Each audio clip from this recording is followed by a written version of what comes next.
कौन है छठी मैया? छठी मैया की पूजा की शुरुआत कैसे हुआ?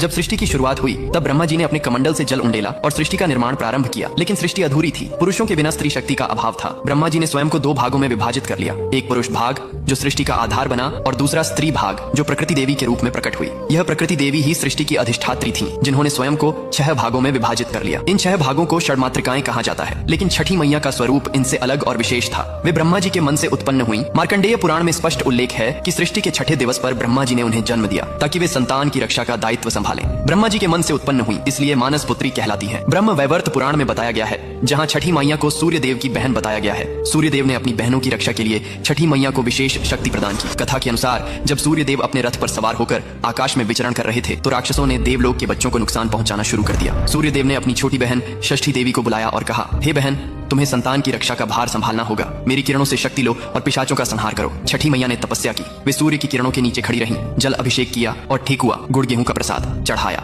उनकी तपस्या से प्रसन्न होकर सूर्य देव ने उन्हें अमृता और रक्षा शक्ति का वरदान दिया। पिशाचों को हराकर बच्चों को बचाया। इस कथा से छठ पूजा में सूर्य और छठी मैया की संयुक्त पूजा की परंपरा चली। पुराणों में कहा गया है कि छठी मैया बिल्ली के रूप में भी प्रकट होती है, क्योंकि बिल्ली माँ की तरह बच्चों की रक्षा करती है, रात में जागती रहती है और खतरे से पिशाचों को हराकर बच्चों को बचाती है। इसीलिए उन्हें छठी मैया कहते हैं, जो छठे दिन जन्मी और छठे दिन पूजी जाती है। कमेंट में लिखो, जय छठी मैया।